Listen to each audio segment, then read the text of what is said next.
Bonjour à toutes et à tous à cette nouvelle vidéo qui est sur Karl Marx. Donc Karl Marx, un immense penseur et philosophe que nous ne pouvions pas ignorer, étant donné son immense influence qu'il a exercée dans tous les champs de la connaissance et donc aussi de la pratique. Donc de l'histoire à la sociologie, à l'économie, à la politique. Et on peut dire que sur le plan strictement philosophique, Marx, avant Freud, a été un grand penseur qui démontre la conception traditionnelle, classique de la conscience immédiate des hommes, et aussi qui démystifie la pensée religieuse. Et donc il a été défini comme un maître du soupçon par les grands philosophes français du XXe siècle, Paul Ricoeur. Alors en fait, à savoir que les trois grands maîtres du soupçon sont considérés en philosophie Marx, Nietzsche et Freud. Aujourd'hui, parlons de ce maître du soupçon, c'est-à-dire un maître qui révolutionne la vision traditionnelle philosophique, économique et sociologique aussi, traditionnelle de ces sciences, de la philosophie, ou de la sociologie ou de l'économie. Quelques mots sur sa vie. Marx, né en 1818 et meurt en 1883. Il a réalisé avec Friedrich Engels, son ami, de toute une vie. Engels, né en 1820 et mort en 1895, une œuvre intellectuelle et philosophique immense, philosophique et sociale aussi immense, que nous ne pouvons pas dire qu'il n'a pas marqué en profondeur le 19e et le 20e siècle. La pensée marxienne et la pensée de Engels, donc, puisqu'ils ont écrit plusieurs ouvrages ensemble aussi, a marqué d'une façon extrêmement très profonde la culture, plusieurs sciences, comme je disais, la sociologie, la philosophie, l'économie, et donc d'ici l'importance immense de cet intellectuel, ces penseurs et ces philosophes. Donc il était né à Trèves, en Allemagne, dans une famille aisée. Il était de descendance juive, donc fils d'un avocat de descendance, disons, d'une lignée de rabbins. Karl Marx fait des études de droit et de philosophie, et en 1841, on peut encore la lire, si vous voulez la lire, il consacre une thèse à Démocrite et à Épicure, donc deux immenses philosophes de la Grèce antique, donc d'où Démocrite, qui, il semble, découvert de l'atome, ce qu'en physique on appelle l'atome, matérialiste, donc philosophie matérialiste, et Épicure, donc les fondateurs du courant philosophique de l'épicurisme. Il se marie en 1843 avec Jenny de Westphalen, donc qui appartenait à une famille aristocratique très importante. Il vient à Paris aussi, donc il va à Paris où il rencontre Engels. Et le paradoxe, c'est que Engels, qui devient donc socialiste, et donc après communiste, était fils d'un industriel, donc c'était un capitaliste qui se convertit au communisme. Donc Marx collaborera avec Engels, immense intellectuel aussi, pendant toute sa vie. Il mourra avant Engels, il y aura un discours d'Engels très important, funérailles de Marx. Et il sera, à cause de ses idées, expulsé de France. Il partira en Belgique et puis il vivra le reste de sa vie à Londres, où il mourra. D'ailleurs, on peut visiter à Londres la demeure, la maison de Marx, encore aujourd'hui. Avec Engels, il écrit, je vous le montre, célèbre manifeste du Parti communiste, le manifeste du Parti communiste en 1848. Donc c'était aussi l'époque justement de révolution en Europe, contre l'aristocratie reconstituée, contre l'oppression des gouvernements. Et ce manifeste du Parti communiste, si vous ne l'avez pas lu, je vous conseille de le lire, parce que est un ouvrage d'un intérêt extrême. Le titre originel en allemand, c'est Manifest der Kommunistischen Partei. Le manifeste du Parti communiste, je vous montre la couverture originale ici. Donc il s'installe, Marx, alors encore deux mots sur sa vie et sur ses ouvrages fondamentaux. Marx s'installe donc finalement à Londres, d'où qui ne quittera plus. Donc Marx a eu une vie quand même très très difficile parce qu'à un moment, donc ayant perdu aussi son activité à cause de ses idées, vit dans une très grande misère, très grande pauvreté, il a des enfants, donc il doit nourrir sa famille. Il vit dans des conditions d'une misère extrême, malgré les aides que Engels lui a envoyées, les subsides.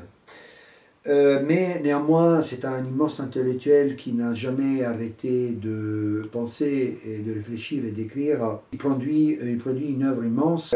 Aussi, il animera la fameuse première internationale ouvrière qui regroupe tous les mouvements ouvriers, tous les ouvriers, pour lutter contre le capitalisme. En 1881, sa femme Jenny meurt, et 2 ans après, en 1883, Marx aussi s'éteint. C'est un travail immense, le travail de Marx, d'une grande profondeur, d'une grande rigueur. Je ne peux pas ne pas mentionner les ouvrages plus importants. Donc ici, vous avez, donc je vous ai montré les manifestes du Parti communiste, écrits avec Engels. Il y aura d'autres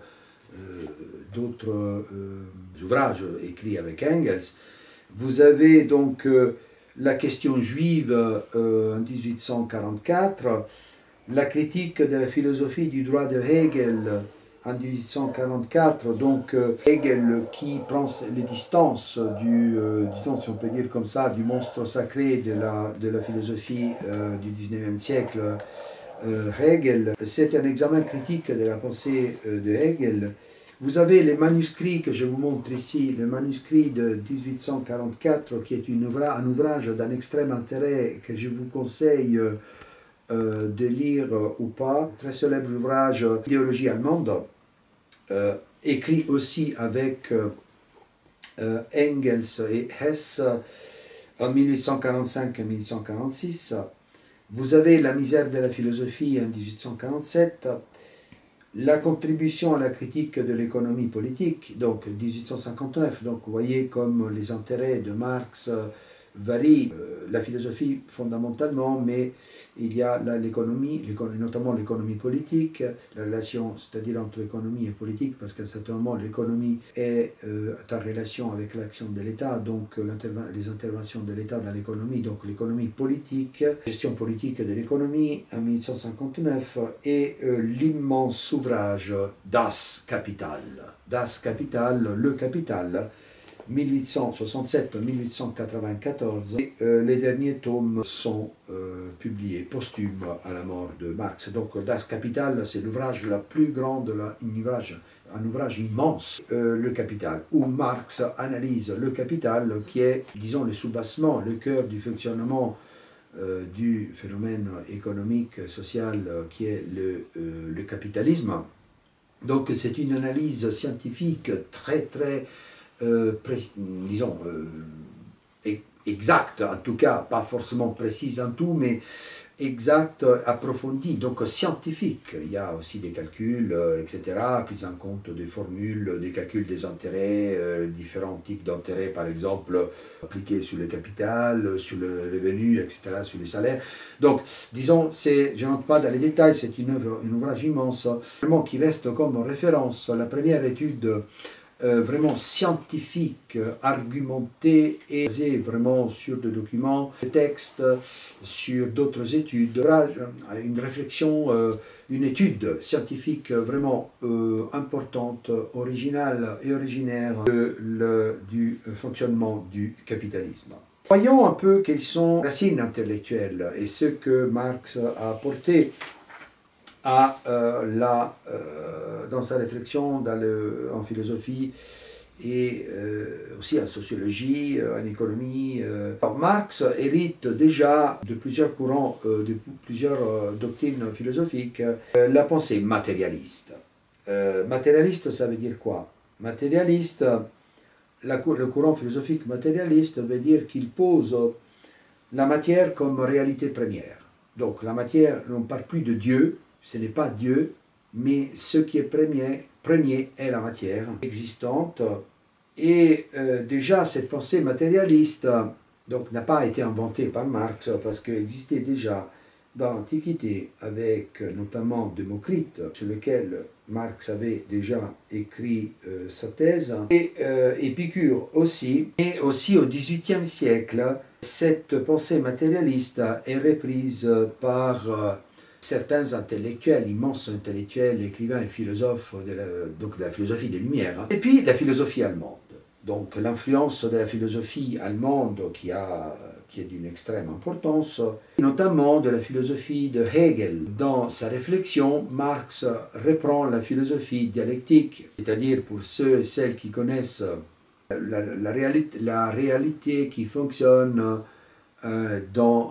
c'est un système dialectique, même la logique de la raison fonctionne selon une dialectique d'éléments qui s'opposent. La fameuse thèse, antithèse, hein, et puis l'Aufhebung, c'est-à-dire le dépassement de ces deux éléments qui ne disparaissent pas, mais qui convergent dans un autre élément unificateur, qui est un dépassement de l'opposition de deux termes. Et donc l'histoire fonctionne dans une dialectique permanente entre ce qui est posé, c'est-à-dire la thèse, ce qui s'oppose à ces mouvements, la négation de ce qui s'est affirmé, et dans la négation entre le positif et l'affirmatif et le négatif se produit un autre élément qui porte à lui-même les deux éléments, l'un positif et l'autre négatif.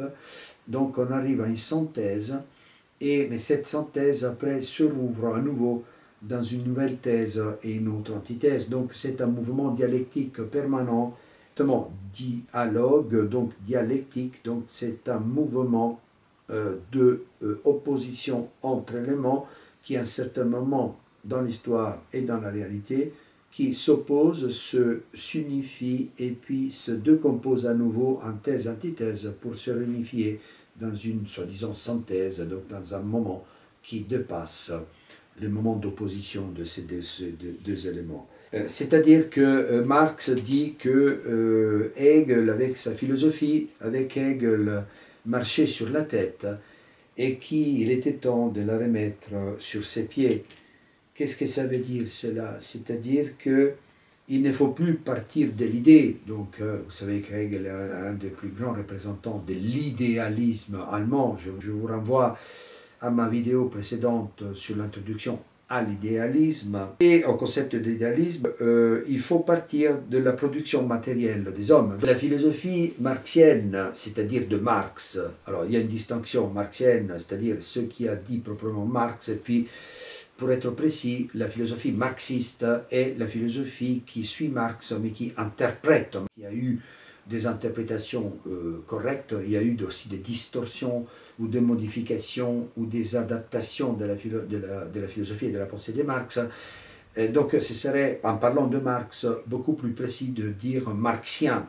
Hein, donc la philosophie marxienne est la philosophie proprement de ce qui a écrit et dit Marx, et non pas ses interprètes. Pour mentionner aussi, outre Hegel, il y a Ludwig Feuerbach, un autre immense philosophe allemand, qui critique la religion. Donc Marx reprendra sa critique de la religion à la fameuse phrase que sûrement vous rappelez quand vous faisiez des études, ou celles et ceux qui le font maintenant et qui sont en train, ou qui étudieront Marx, la fameuse phrase « la religion est l'opium des peuples ». Donc cette phrase-là d'origine feuerbachienne est reprise par Marx et donc qui développe toute une critique de la religion et une critique à Dieu. Socialisme français, qui est très important, c'est-à-dire le socialisme utopique, ce qu'on appelle le socialisme utopique, avec Saint-Simon, Fourier et Proudhon. Donc Marx lira, étudiera en profondeur ces penseurs fondamentaux de la pensée socialiste.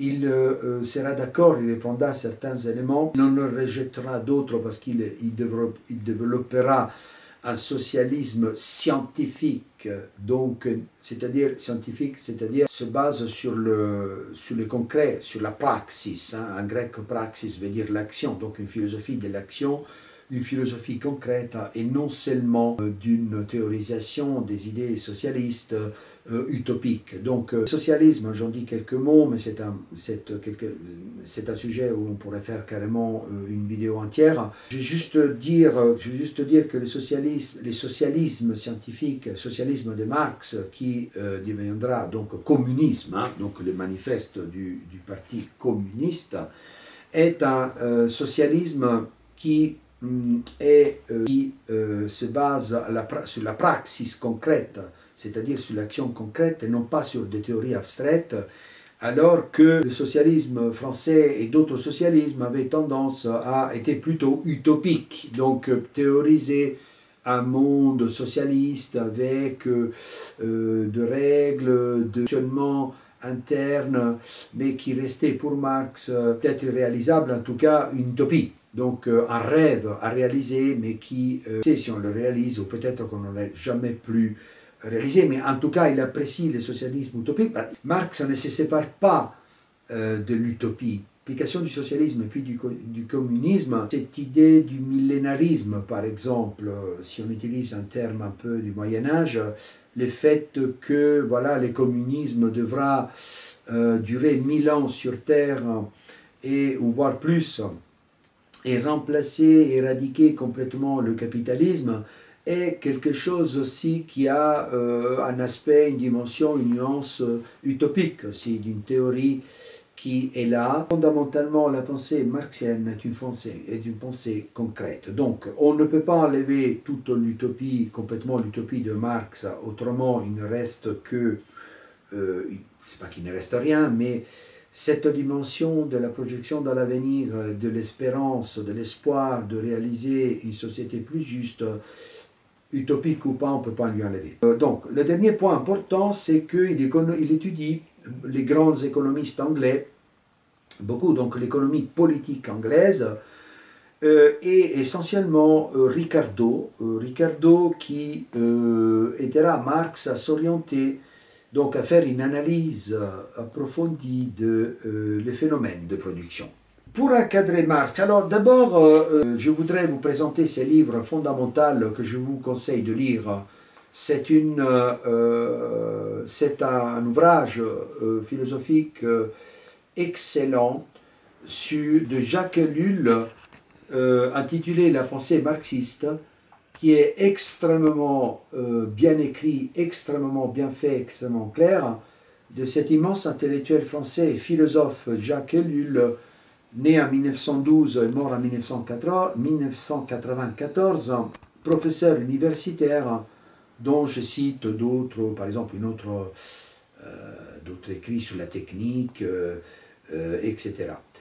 Ellul, qui est d'une clarté magnifique, immense intellectuel, professeur de philosophie français, se nourrit de Marx de 1950 à 1980, donc pendant 30 ans, tient 2 cours sur la pensée de Marx, réfléchit sur la pensée de Marx lui-même et avec ses étudiants et étudiantes à l'université.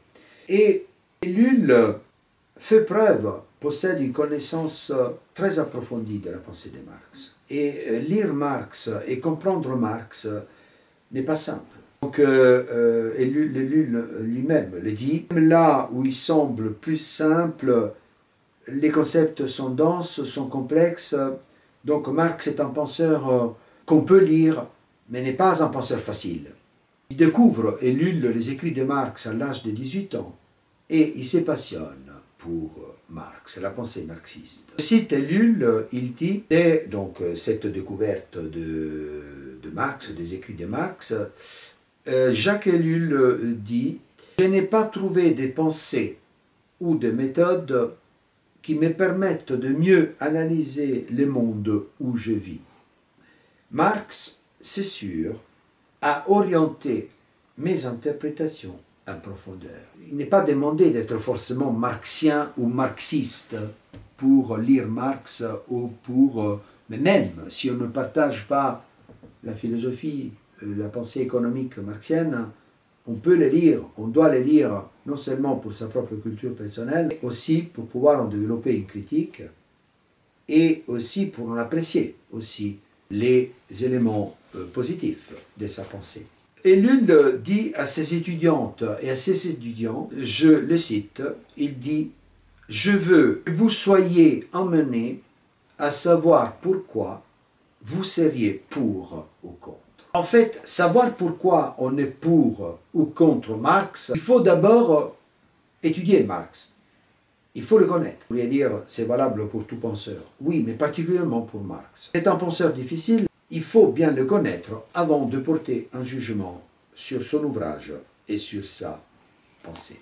Alors, pour avancer au niveau de concepts fondamentaux de la philosophie de Marx, en fait, d'abord, Marx, comme je vous disais tout à l'heure, est un penseur concret qui pense à l'action concrète, à la praxis concrète. Marx ne construit pas de système métaphysique abstrait, ne se lance pas dans des déterminations théoriques, des constructions théoriques abstraites de la philosophie. Donc il dépasse la philosophie théorique. La réflexion philosophique doit être fondamentalement pratique et concrète, et donc à savoir, et ça c'est fondamental, que la pensée marxienne est strictement en connexion avec la société. Une pensée sociale, une pensée donc même sociologique, un discours sur la pensée et sur l'homme.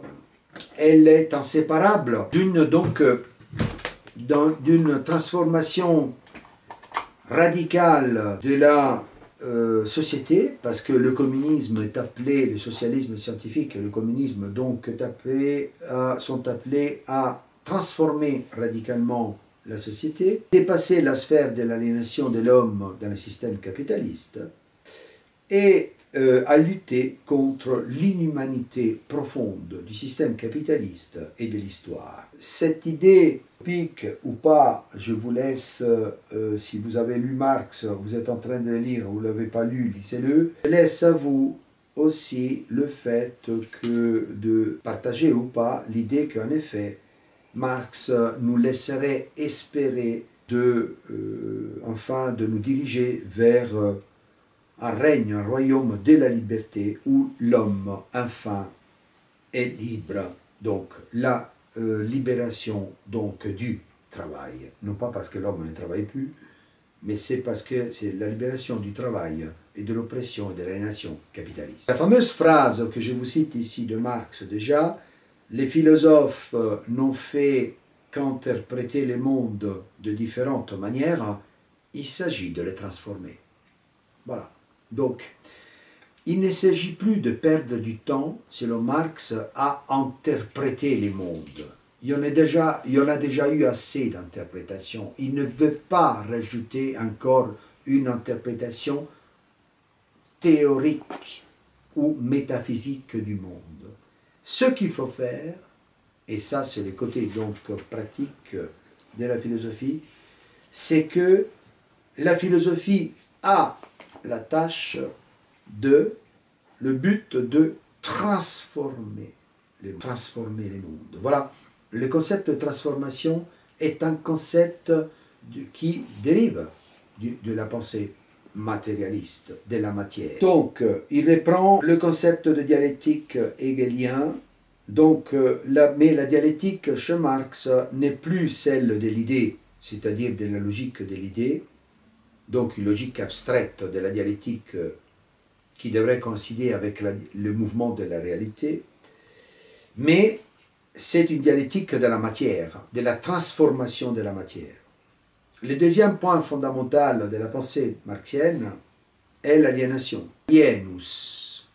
en latin veut dire étranger, différent. Donc l'aliénation qui est entendue comme une situation dans laquelle l'être humain devient étranger à lui-même, il est dépouillé de sa substance, de ce qu'il est, de sa dignité d'homme, son être au monde en tant qu'homme, est confronté à la production, c'est-à-dire à son produit, à la marchandise, et donc une aliénation qui cause ce qu'on appelle la réification, la chosification de l'homme. L'homme devient une chose, lui aussi un objet parmi les autres, parce que l'homme aussi est dans un système capitaliste, devient un objet, comme une marchandise à échanger.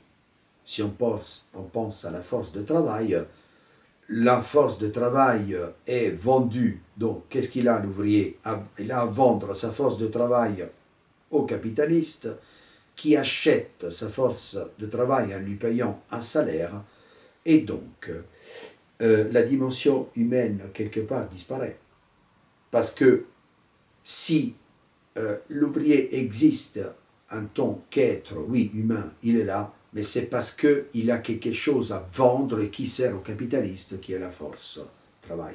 Si la force de travail est perdue parce qu'on est malade, parce qu'on n'a plus la force de travailler, l'être humain, aux yeux du capitaliste, n'a plus aucune signification. Donc l'homme devient aussi, ne produit pas des marchandises, devient lui-même aussi une marchandise.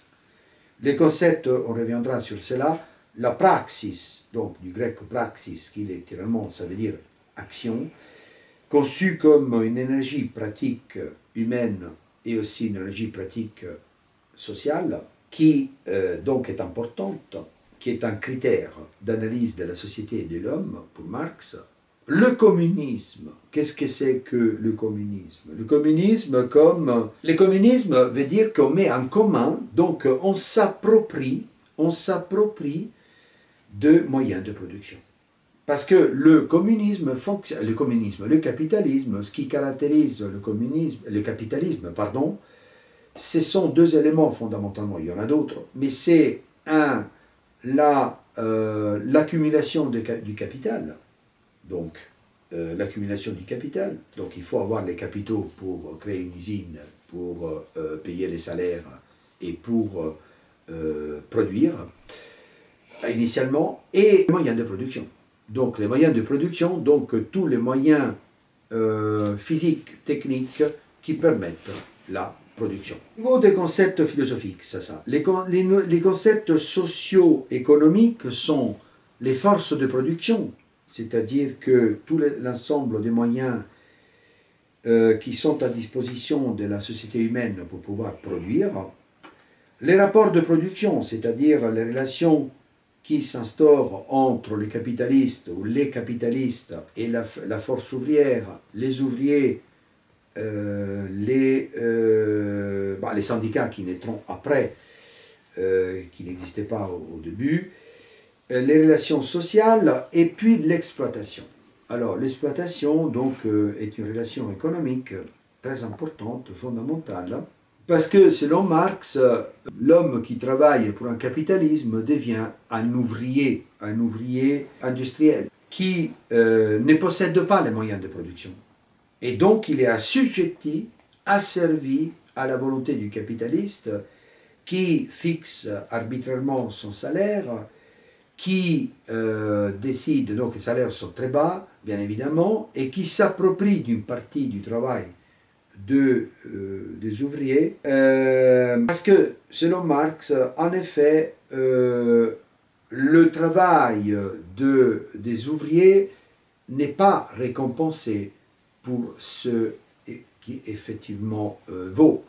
Donc, une partie du salaire qui aurait dû être versé aux ouvriers est quand même déjà en amont soustrait à l'ouvrier même, parce qu'il est repris par un capitaliste qui est à tout pouvoir parce qu'il possède les moyens de production. Donc l'ouvrier ne possède rien, il ne possède que sa force de travail à vendre sur le marché capitaliste. Donc devient une marchandise lui aussi, donc l'aliénation. Là, l'idée fondamentale déjà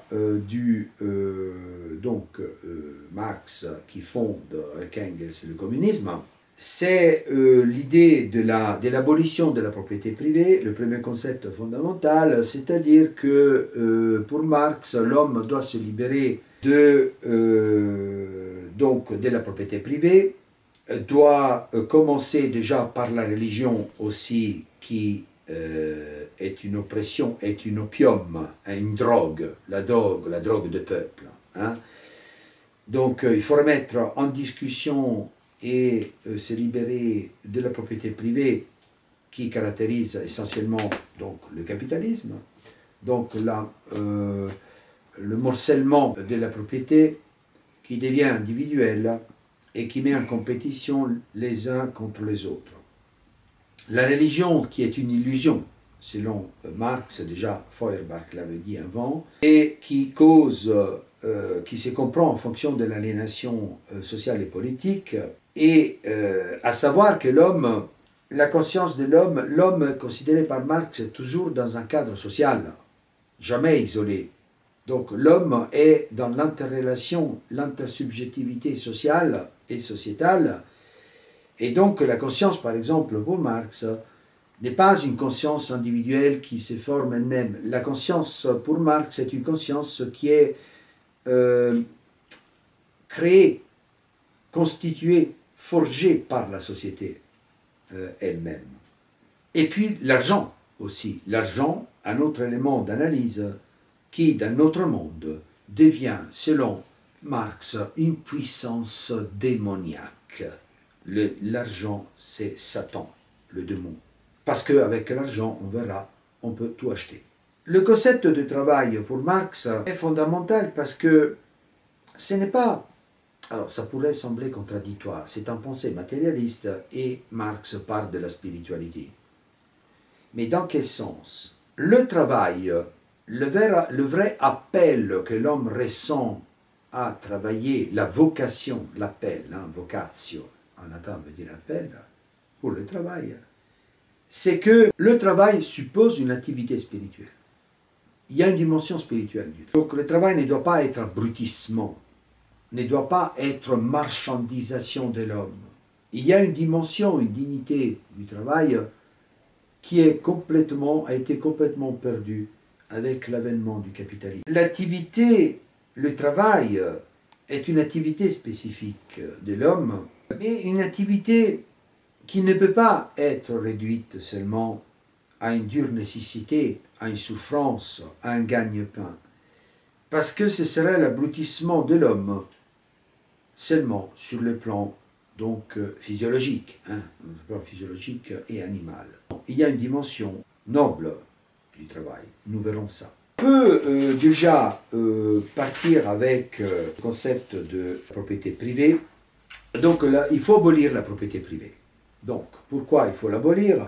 L'homme moderne est aliéné, est devenu étranger à lui-même, parce que, comme je disais, devient un objet, devient qu'une marchandise sur l'échiquier du capitaliste qui a l'argent et la propriété des moyens de production. Et puis, il y a l'élément de la propriété privée qui morcelle, atomise la société. L'homme moderne se perd lui-même à cause de ces éléments. La propriété privée est et représente l'aliénation, cette perte de toute vie humaine, de la conscience d'être un homme, une vie humaine donc aliénée qui s'aliène tout simplement dans le fait de la possession de quelque chose. Et l'homme n'a pas seulement cette dimension de la possession, de posséder quelque chose pour exister. Et donc la conscience est aliénée aussi. Donc la suppression de la propriété privée est fondamentale pour rendre à l'homme sa véritable essence, sa véritable substance, c'est-à-dire sa véritable dimension humaine, parce que soit la propriété privée, soit le fait de n'être que un élément qui possède une force de travail à vendre, et donc l'intérêt du capitaliste, le capitaliste ne voit pas un homme qui travaille, voit seulement un élément qui lui rapportera avec son travail de l'argent, et donc cela fait aliène l'ouvrier, l'homme, qui se perd dans une réalité étrangère qui est autre par rapport à son essence. Donc, la propriété privée, le morcellement de la société, perte de la liberté parce que, en parlant métaphoriquement, l'ouvrier, pour exister, existe parce qu'il a un salaire, mais s'il a un salaire parce qu'il vend sa force de travail, et il n'y a que ces éléments-là qui les font exister comme homme. Or, l'homme est un être bien plus complexe qu'une marchandise ou de la propriété de quelque chose.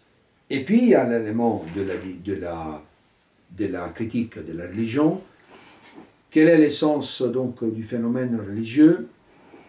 Pour Marx, la religion n'est qu'une création sociale, une création de l'homme, c'est-à-dire que c'est une création donc sur le plan de l'imaginaire, la religion. Face à la souffrance humaine, l'homme a imaginé l'existence d'un Dieu ou des dieux, imaginé l'existence d'une religion qui le conforte, qui apporte une compensation idéale d'une justice divine qui viendra la possibilité de prier pour être exaucé. Donc la religion n'est qu'une illusion, une compensation idéale, selon Marx, par rapport à la détresse dans la souffrance dans laquelle il vit l'homme. Mais ce n'est qu'une illusion pour Marx.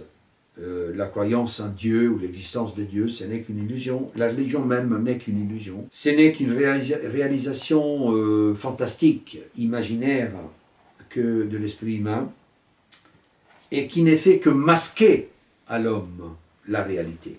Concernant l'aliénation, la question est de savoir, Marx se pose, évidemment Marx, la pensée marxienne est immense, hein. Donc je ne peux pas, dans cette vidéo, analyser dans les détails et parcourir d'une façon totale. Donc j'essaierai d'être le plus complet possible, mais il est impossible, dans une vidéo limitée, de parler de tout Marx, de l'entièreté et de la profondeur de la philosophie. Donc on essaie d'aller en profondeur, de prendre les concepts, les éléments fondamentaux portant de la pensée, j'essaye donc d'expliquer les éléments fondamentaux et portant de la pensée marxienne. Or, un autre élément fondamental, j'en ai déjà parlé un peu avant, tout à l'heure, de l'aliénation, c'est que Marx se pose la question, mais que devient-il l'ouvrier? Parce que l'ouvrier, dans un monde capitaliste, travaille à l'usine. Le paradoxe, c'est que plus l'homme produit, pour le capitaliste, et plus il s'appauvrit. C'est pas parce qu'il produit plus, donc les cadences de la production, c'est pas parce que l'ouvrier produit plus qu'il sera payé plus. Non. La marge que le capitaliste fait en revendant et en augmentant la production, si les marchés fonctionnent, qu'il vend, hein, c'est donc à l'augmentation, il y a la cadence qui augmente, la cadence de la production, la marge et de vente, etc., n'est pas redistribuée en partie à l'ouvrier, va dans les caisses, va dans les poches, excusez-moi l'expression un peu terre à terre, du capitaliste. Donc, plus l'ouvrier, plus l'homme qui produit au service du capitaliste, plus il produit, et plus lui, en tant qu'ouvrier, s'appauvrit, et plus le capitaliste s'enrichit. Donc il y a un déséquilibre épouvantable entre les deux. Donc, voilà l'aliénation. L'objet que le travail produit, je cite Marx dans les manuscrits de 1844, je le cite, c'est un extrait, l'objet que le travail produit, son produit, l'affronte comme un être étranger, comme une puissance indépendante du producteur. Le produit du travail est le travail qui s'est fixé, concrétisé dans un objet. Il est l'objectivation du travail. L'actualisation du travail est son objectivation. Au stade de l'économie, cette actualisation du travail apparaît comme la perte pour l'ouvrier de sa réalité, l'objectivation comme la perte de l'objet, ou l'asservissement à celui-ci, l'appropriation comme l'aliénation, le dessaisissement. Alors, qu'est-ce que ça veut dire? Ça veut dire que dans la langue, dans le langage de Marx, la production capitaliste est le fait de transformer les objets qu'on produit avec le travail de manière à satisfaire le besoin. Mais donc, l'objet qu'on produit, le capitalisme le fait devenir marchandise. Donc l'objet produit ne s'appelle plus objet produit, oui d'accord c'est un objet produit, mais c'est de la marchandise. Marchandise, marchand, donc le marché, c'est quelque chose qui est destiné à être vendu sur le marché. C'est pour ça qu'on produit, pour en tirer un profit. Donc, mais la marchandise est produite pour être échangée avec d'autres marchandises ou contre de l'argent. L'ouvrier qui travaille produit quelque chose, produit une marchandise, un objet qui ne lui appartient pas. C'est-à-dire que l'aliénation, c'est que le produit, l'ouvrier qui travaille à l'usine produit, on l'a formé de produire mécaniquement, il produit toujours le même geste, hein, reproduit mécaniquement toujours le même objet ou la même pièce qui est destinée à construire une marchandise, un objet qui sera vendu, qui devient marchandise. Mais il produit toujours la même chose. Donc, c'est toujours le même geste, c'est répétitif. Puisque l'objet produit, la marchandise produite par l'ouvrier ne lui appartient pas, l'ouvrier devient étranger à la marchandise produite. Donc, c'est déjà une forme d'aliénation. Mais pourquoi? Parce que ce qu'il produit appartient au capitaliste. Une fois produit, la marchandise produite est revendue. Et toutes les marges qui se font sur les marchés, qui se produisent sur les marchés, le capitaliste ne les redistribue pas, les empoche lui-même. Donc il n'y a pas une redistribution. Les salaires, les salaires restent toujours les mêmes, grosso modo, de l'ouvrier. Donc, il y a une aliénation. Et outre à produire de marchandises, lui-même, l'ouvrier, est une marchandise, parce que s'il tombe malade, si la marchandise donc n'est plus bonne, s'il tombe malade, il devra être remplacé. Mais alors il ne sera plus payé. Il ne faut pas oublier qu'à la période de Marx, il n'existe pas encore la sécurité sociale, tous les syndicats commencent à se développer avec les luttes ouvrières, etc. Donc le patron est un pouvoir absolu, vous perdez votre travail parce que vous êtes plus apte, vous perdez votre travail parce que vous êtes malade et vous ne pouvez plus travailler. Donc je vais vraiment sur l'essentiel, on pourra approfondir Karl Marx éventuellement en prenant quelques sujets spécifiques dans d'autres vidéos. Et puis dans les manuscrits de 1844, vous avez donc aussi l'argent, la réflexion sur l'argent, entre autres. L'argent possède un pouvoir.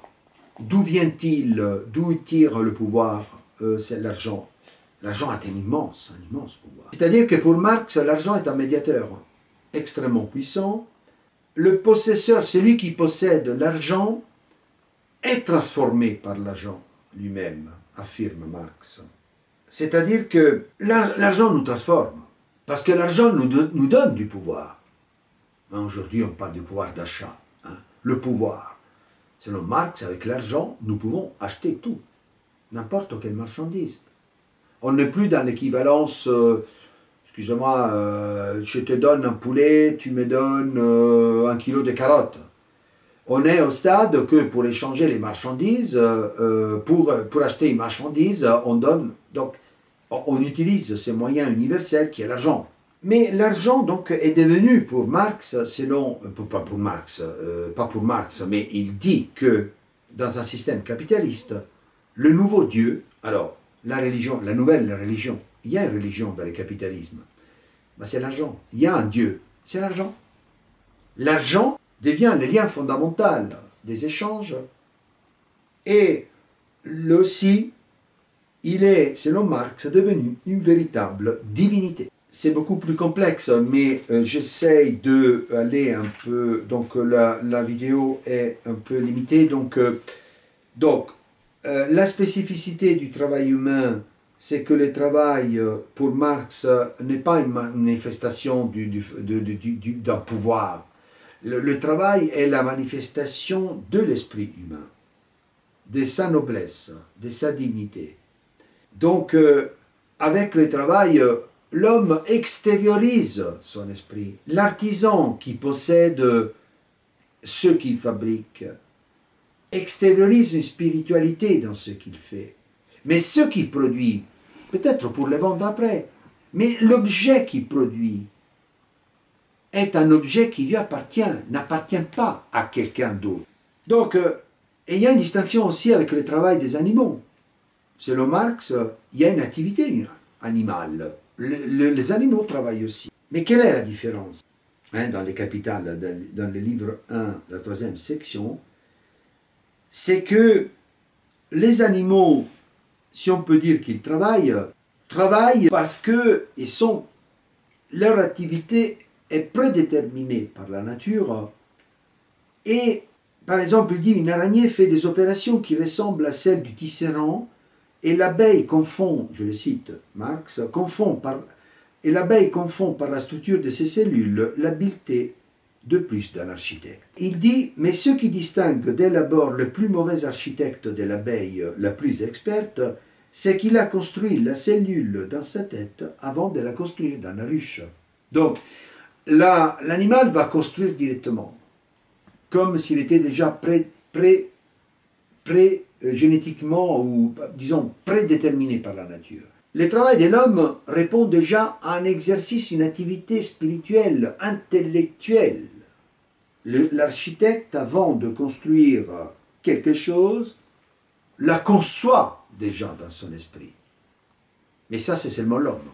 Et puis, la phrase, il s'agit, la philosophie doit transformer les mondes, le communisme doit transformer les mondes, c'est que l'homme, l'essence de l'homme se trouve non pas dans les abstractions, mais dans les rapports sociaux. Voilà comme il est concret, Marx. Donc, pas dans un individu abstrait. Il n'y a pas l'homme. Il y a les hommes concrètement existants dans la société. Il y a la vie sociale, il y a le monde matériel, il y a la transformation de la matière, l'action du travail de l'homme sur la nature est une activité, sont des activités pratiques. Donc, l'activité pratique en transformant le monde, on fera une humanité socialisée. C'est l'activité pratique qui est la vraie réalité, qui transformera le monde. Il y a aussi la satisfaction des besoins, et je m'approche de la conclusion. C'est vraiment une analyse très rapide. Qu'est-ce que signifie le communisme? Pour Marx, le communisme, mettre en commun, ça veut dire satisfaire les besoins humains. Donc, c'est-à-dire que le communisme se caractérise par la satisfaction des besoins humains, en abolissant la propriété privée et en restituant une dignité à l'homme par une propriété collective. Et puis le règne de la liberté, comme je disais tout à l'heure, la liberté ne peut régner qu'au-delà de la nécessité. C'est-à-dire que la vision du travail pour Marx est une vision d'un travail libre, un travail qui ne doit pas être fait parce qu'il y a la nécessité, c'est-à-dire ce qui ne peut pas être c'est-à-dire qu'il y a un ensemble de conditions qui écrasent l'être humain et qui se retrouve dans la condition nécessaire de travailler pour survivre. Ce n'est pas une société humaine. Le travail est l'expression, la manifestation de l'esprit humain qui doit donner satisfaction à l'homme. Et donc là, l'homme est libre. Là, il exerce sa liberté dans sa dignité et non pas dans l'aliénation, l'obligation absolue par nécessité, puisqu'on ne doit même pas vivre, mais survivre, d'aller produire 250 000 pièces par jour pour un salaire de misère. La liberté, le travail libre, libéré. Et ensuite, concernant la sociologie et l'économie, l'analyse, donc la théorisation de la lutte de classe, vous savez, chez Marx, comment trouver un sens à l'histoire, c'est-à-dire que la lutte de classe se retrouve dans toutes les sociétés du passé, et l'histoire est expliquée par la lutte de classe. Mais la lutte de classe, donc la fameuse dictature du prolétariat, la dictature du prolétariat, les prolétaires, c'est-à-dire sont les ouvriers qui travaillent dans les usines, hein, et qui faisaient beaucoup d'enfants. Hein. Prole, en latin, veut dire les enfants. Les ouvriers donc, qui allaient travailler en masse dans les usines. Le prolétariat doit réagir, doit combattre le capitalisme, doit abolir la propriété privée, doit s'emparer des moyens de production privés et les faire devenir collectifs, communs. Et donc l'histoire, qu'est-ce que c'est? C'est l'histoire de lutte des classes pour la libération de l'antagonisme, pour la libération de ceux qui sont oppressés. Donc pour Marx, l'antagonisme des classes, ça veut dire que les intérêts des différentes classes des sociétés sont divergents, ne sont pas les mêmes. Et donc il y a une lutte qui se crée pour faire prévaloir le plus fort, pour faire prévaloir ces concepts de matérialisme historique, hein, c'est-à-dire que consiste dans cette représentation un principe explicatif de ce que Marx appelle les superstructures intellectuelles juridiques diverses, comme par exemple aussi l'État qui devient une superstructure, parce qu'une fois que l'État est devenu une simple administration, donc l'État n'a plus sens d'être. L'homme est un animal politique, oui, mais toujours encadré dans une sociologie et une économie politique particulière. Les rapports de production dépendent des forces de production matérielles, voilà, le matérialisme historique, donc comment ce matérialisme se développe dans l'histoire, et donc les rapports de production influencent l'homme et la société. Donc l'homme toujours pris, pas d'une façon abstraite, mais toujours dans ses relations historiques et sociales. Il y a une évolution des sociétés, donc on parle de tout ça dans ces concepts de matérialisme historique.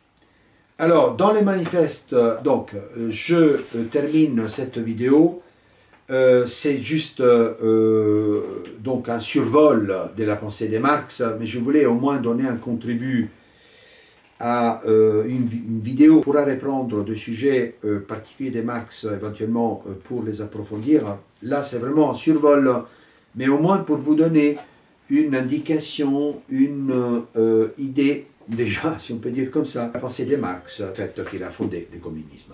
Merci encore de m'avoir suivi et à la prochaine vidéo.